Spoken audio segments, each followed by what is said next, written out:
Everyone, स्वागत है आप सभी का टी विद केमिस्ट्री के ऑनलाइन प्लेटफॉर्म पे। मेरा मिलना आपसे बहुत दिन के बाद हुआ है और मैं हाजिर हूँ आपके सामने एक ऐसा रिलेवेंट टॉपिक लेकर जिससे क्लास 12 के बच्चे, आईआईटी नीट की प्रिपरेशन करते हुए बच्चे, इवन बैचलर्स के बच्चे भी रिलेट कर सकते हैं। हमारा आज का टॉपिक है फर्स्ट ऑर्डर रिएक्शन। इसकी डेरिवेशन हम पढ़ेंगे इंटीग्रेटेड रेट इक्वेशन के थ्रू। हमारा आज का टॉपिक है derivation of first order reaction. First order reaction, ठीक है, बहुत ही इंपॉर्टेंट टॉपिक है। आई होप इससे सभी किसी को फायदा होने वाला है।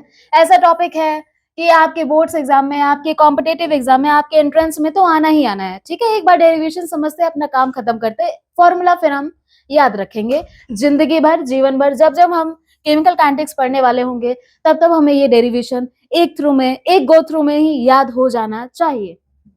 इस तरीके से हम पढ़ने की कोशिश करेंगे। चलिए शुरू करते हैं। लेट्स से आपने कोई भी एक रैंडम इक्वेशन ले लिया है जिसमें रिएक्टेंट में आपने ए लिखा है, प्रोडक्ट में आपने बी लिख रखा है, इसका कोफिशिएंट स्मॉल ए है, प्रोडक्ट का कोफिशिएंट स्मॉल बी है, और ये रिएक्शन किस टाइप की है? फर्स्ट ऑर्डर रिएक्शन है। अगर फर्स्ट ऑर्डर रिएक्शन है तो इसका डिफरेंशियल रेट इक्वेशन कैसे बनेगा? इसका डिफरेंशियल रेट इक्वेशन हो जाएगा, कैसे लिख सकते हैं भाई differential rate equation? Yes, exactly, ठीक है। और इसका रेट लॉ एक्सप्रेशन कैसा हो जाएगा? इसका रेट लॉ एक्सप्रेशन, इस वीडियो को पढ़ने से पहले ये दोनों चीजें आप क्लियर करके ही बैठिएगा। वैसे तो कुछ ज्यादा खास है नहीं। रेट लॉ एक्सप्रेशन इसका हो जाएगा रेट कांस्टेंट और जो भी आपका रिएक्टेंट है उसके पावर में कोई वैल्यू।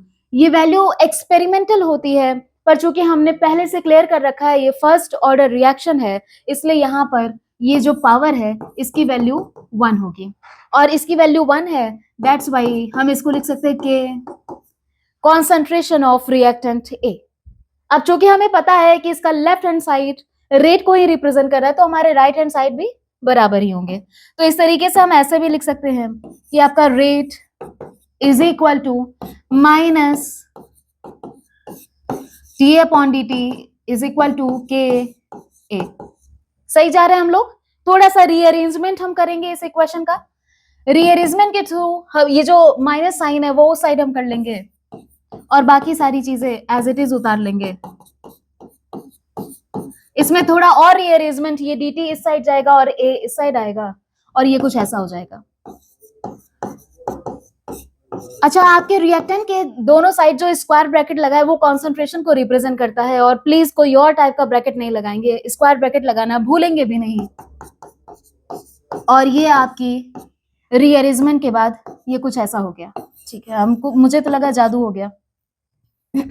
अब हमारी ये जो इक्वेशन निकल के आई ये बहुत इंपॉर्टेंट है, इसको इक्वेशन 1 मान लेंगे और इसे हम दोनों साइड से इंटीग्रेट करेंगे। ठीक, कलर चेंज कर लेते हैं, इंटीग्रेटिंग बोथ साइड। ठीक है मित्रों, तो दोनों साइड इंटीग्रेशन करने के बाद हमें क्या मिलता है? हमें मिलता है ln, या कह लो नेचुरल लॉग a माइनस के टी प्लस आई। यहाँ पे आई क्या है? कांस्टेंट फॉर इंटीग्रेशन, या इंटीग्रेटिंग कांस्टेंट, या इंटीग्रेशन कांस्टेंट, आप जो भी कह लो। यहाँ पर आई की वैल्यू क्या होने वाली है? अच्छा, मैं यहाँ लिख दूं I is equal to constant for integration. याद रखना, constant for integration. I hope ये क्लाउड आपको याद रहे। अब हम क्या करते हैं ना, अब हम अगर इनिशियल टाइम हमने ले रखा है, इनिशियल टाइम पे टी की वैल्यू तो 0 होगी। इनिशियल टाइम पे आपका जो कॉन्सेंट्रेशन ऑफ रिएक्टेंट है वो आप कैसे रिप्रेजेंट करोगे? यहाँ पे मैंने लिख दिया when T is equal to 0, मतलब इनिशियल टाइम पे आपका कॉन्सेंट्रेशन ऑफ रिएक्टेंट कुछ इस तरीके से रिप्रेजेंट होगा। आप नॉट लगा दोगे, ठीक है। इस हिसाब से जो आपकी इक्वेशन 1 है, अच्छा इसको इक्वेशन 1 बोला, इसको इक्वेशन 2 बोल लेना यार। इस हिसाब से जो आपकी इक्वेशन 2 होगी वो क्या हो जाएगी? इक्वेशन 2 बिकम्स ln, अब यहाँ पे a नहीं a नॉट होगा, पता है ना, हम ये वाली चीजें इस पे यूज कर रहे हैं, किस पे? इक्वेशन 2 पे। ये हो जाएगा माइनस के t की वैल्यू यहाँ पे 0 है, ये हो जाएगा प्लस आई। अब आपको पता है कि ये वाली टर्म पूरी तरीके से गायब हो जाने वाली, क्योंकि 0 से मल्टीप्लाई हो रहा है, और इस हिसाब से हमें मिल जाएगा ln a not is equal to I. अच्छा, आई मतलब कांस्टेंट है, मैं यहां लिख भी दूं, a नॉट मतलब इनिशियल, हाँ, initial concentration of reactant, initial concentration of reactant, और यहां पे a हो जाएगा आपका concentration of reactant at any time या एट टाइम t। ठीक है, इनिशियल कॉन्सेंट्रेशन मतलब reactant concentration at time which is equal to 0, मतलब रिएक्शन अभी स्टार्ट नहीं हुई है तब की कॉन्सेंट्रेशन। आई होप इतनी चीजें आपको क्लियर है। इन सभी का आप स्क्रीनशॉट ले सकते हो, यहां से कर लो, आप इसका स्क्रीनशॉट ले लो। आई थिंक आपको दिखाई नहीं दे रहा होगा, अब स्क्रीनशॉट ले लीजिए।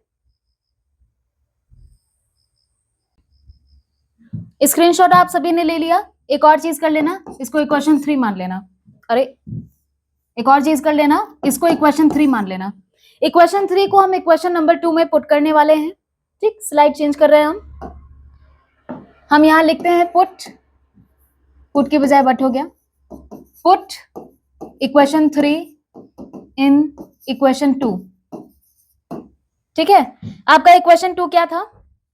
इक्वेशन 2 था ln a माइनस के टी। ठीक है, आपका इक्वेशन 2 है, ये रही आपकी इक्वेशन 2, और ये रहा आपका इक्वेशन 3। अब 3 को 2 में पुट करेंगे तो आपका कुछ ऐसा सिनेरियो देखने को मिलेगा।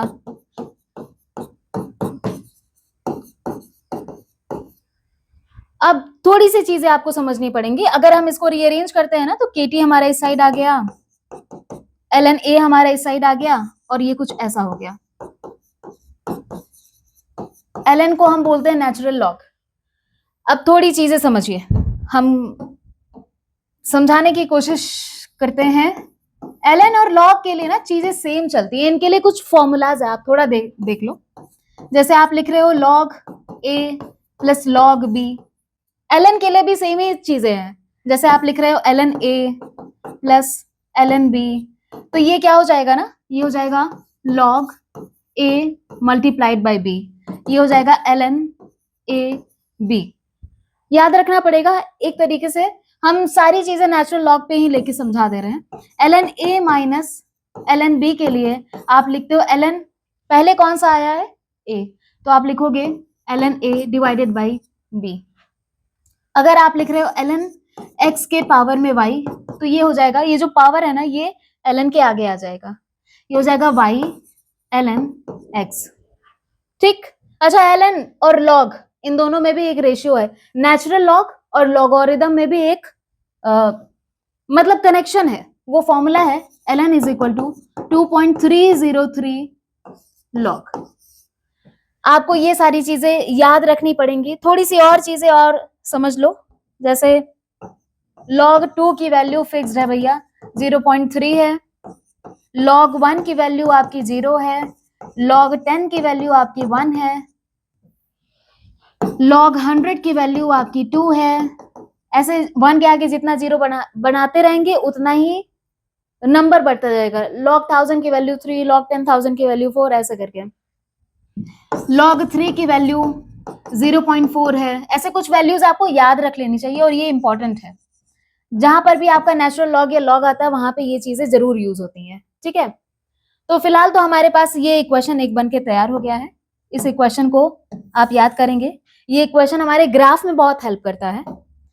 इसमें थोड़ी सी मॉडिफिकेशन भी हम कर सकते हैं, जैसे हमने पढ़ रखा है ना ln a not minus a, और माइनस को हम कैसे लिखते हैं, जो पहले आया है उसको न्यूमरेटर में, जो बाद में आया उसको डिनोमिनेटर में। तो हम यहां पर भी ऐसे ही करेंगे, it becomes kt is equal to ln a not upon a। Clear? ln को हम क्या लिखते हैं, ln is equal to 2.303 log, तो हमारा ये इक्वेशन हो जाएगा KT is equal to 2.303 log A not by A। ये आपका दूसरा बहुत इंपॉर्टेंट फॉर्मूला है, इसको भी आप याद रखोगे। ठीक, कुछ और इम्प्रोविजन हम कर सकते हैं। जैसे ln अगर इस साइड आ रहा है तो ये कुछ इस तरीके से मॉडिफाइड हो जाएगा, e के power KT is equal to A not by A। ये भी एक फॉर्मूला है और आगे चल के आप अरहीनियस इक्वेशन पढ़ोगे तो वहां पे आपको देखने को मिलेगा e के पावर माइनस KT।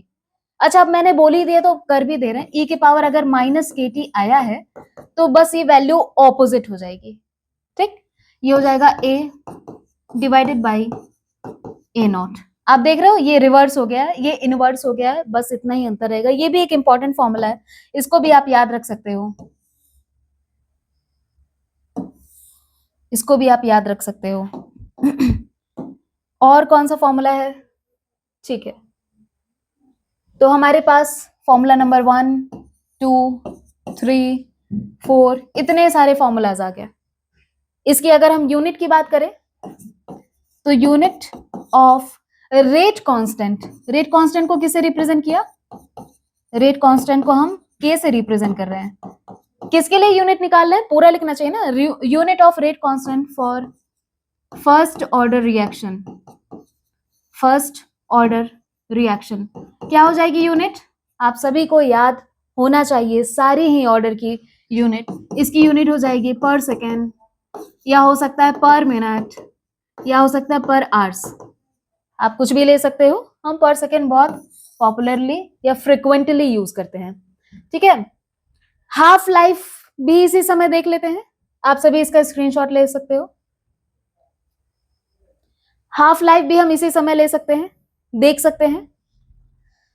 चलिए, हमारी मेन इक्वेशन क्या हुई आपको याद रखना चाहिए ना, KT is equal to 2.303 log A not by A।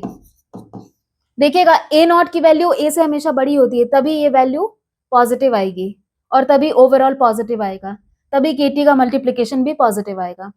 हमें हमेशा कंफ्यूजन होती है ऊपर A नॉट रखे या नीचे A नॉट रखे, तो याद रखना बड़ी वैल्यू ऊपर रखनी है, तभी चीजें आपकी पॉजिटिवली चलेंगी।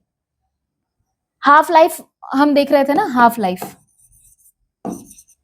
तो हाफ लाइफ के लिए आपको पता है आप T को क्या मान रहे हो? T half. और आपको पता है कि R, ये R कहां से आ गया? A कह लो ना, हम A से सब सारी चीजें लिख रहे हैं तो A मतलब concentration of reactant at any time. तो वो जो वैल्यू है वो आपकी जस्ट आधी होगी इनिशियल कॉन्सेंट्रेशन से। ठीक है, तो हमारी इस इक्वेशन में हम ये दोनों चीजें पुट करने वाले हैं। ठीक, तो हमारे साथ क्या होने वाला है अब? ये हो जाएगा कि T half 2.303 log A not divided by A not by 2। अब क्या होगा? ये A नॉट कट जाएगा और ये 2 ऊपर आ जाएगा और ये कुछ ऐसा दिखेगा कि T हाफ 2.303 log 2। और मैंने थोड़ी देर पहले आपको log 2 की वैल्यू बताई थी, ये देखो log 2 की वैल्यू क्या दिया है? 0.3। तो इस हिसाब से ये क्या हो जाएगा? इस हिसाब से ये ऐसे हो गया,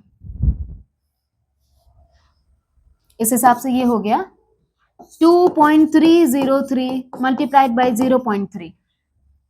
और यहीं पे मैं लिख दूं, ये हो गया के T हाफ 0.693। अब अगर आप इसमें ध्यान से देखेंगे तो आपको कहीं पे भी इनिशियल कॉन्सेंट्रेशन नहीं दिख रहा, मतलब कि T हाफ टाइम जो है वो इंडिपेंडेंट है, इंडिपेंडेंट है इनिशियल कॉन्सेंट्रेशन पे। अगर आप रिएक्टेंट की चाहे जितनी कॉन्सेंट्रेशन लेते हो, डजंट मैटर, उसका हाफ लाइफ तो फिक्स्ड होगा। ठीक है, तो हमने इस वाले में क्या देख लिया? हमने डेरिवेशन देख लिया इंटीग्रेटेड रेट इक्वेशन के अकॉर्डिंग, हमने हाफ लाइफ देख ली, हमने यूनिट देख ली। अब हम देख लेते हैं characteristics of first reaction, first order reaction. इसके कैरेक्टरिस्टिक्स हम देखने जा रहे हैं ना, इंपॉर्टेंट है, आप सारी चीजें तो पढ़ ही चुके हो। Characteristics of first order reaction भी आप खुद से लिख सकते हो, लेकिन मैं लिखवा दे रही हूँ। फर्स्ट ऑर्डर रिएक्शन, सबसे पहला पॉइंट तो इसका ये है कि भैया फर्स्ट ऑर्डर रिएक्शन की आप एक्सप्रेशन लिख लो ना, इसका फॉर्मूला लिख लो एक बार। फॉर्मूला क्या हो जाएगा फर्स्ट लॉ ऑर्डर का, KT is equal to 2.303 log A not by A। और रेट लॉ एक्सप्रेशन के अकॉर्डिंग इसका रेट लॉ एक्सप्रेशन क्या हो जाएगा, इसका रेट लॉ एक्सप्रेशन देखिए, कैरेक्टरिस्टिक्स में आपकी समरी भी मिलती रह रही है आपको, ये हो जाएगा KA। अब हमको एक चीज पता है कि इसका जो रेट है वो इसके इनिशियल कॉन्सेंट्रेशन के डायरेक्टली प्रोपोर्शनल है, ठीक है, तो ये इसकी दूसरी कैरेक्टरिस्टिक हो गई। चलो सेम ही से लिख देते हैं, दूसरी कैरेक्टरिस्टिक्स क्या होगी हमारी, rate is directly proportional to initial is directly proportional to concentration of reactant।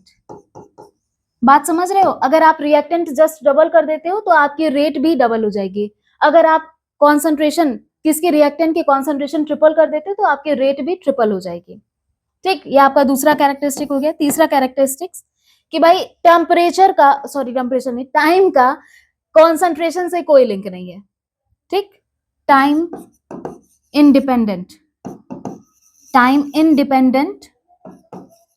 Of concentration of reactant, concentration of reactant, ठीक है।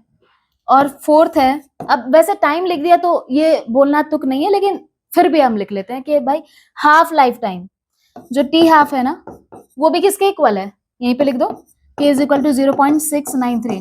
भाई इसमें भी जो टाइम है वो इंडिपेंडेंट ही है, तो हाफ लाइफ टाइम भी इंडिपेंडेंट है किसके, इनिशियल कॉन्सेंट्रेशन के या कॉन्सेंट्रेशन ऑफ रिएक्टेंट के, किसी पे भी वो डिपेंड नहीं कर रहा है। हम लिख सकते हैं हाफ लाइफ टाइम ऑल्सो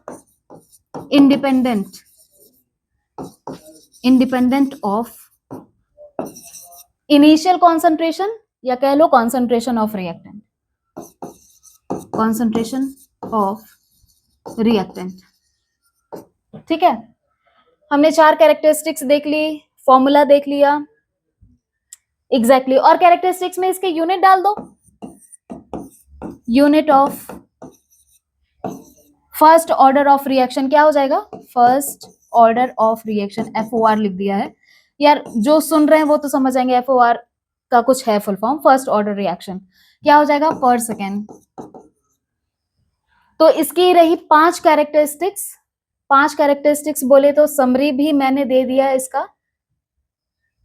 इसमें आते हैं कुछ ऐसे ग्राफ्स, जो ग्राफ्स इनके गिवन फॉर्मूला पे डिसाइडेड होते हैं, उन ग्राफ्स को हमने ऑलरेडी पढ़ा रखा है अपने चैनल पे, उसे आप प्ले स्टोर पे हमारे ऐप पे भी चेकआउट कर सकते हैं और हमारी यूट्यूब चैनल पे भी देख सकते हैं।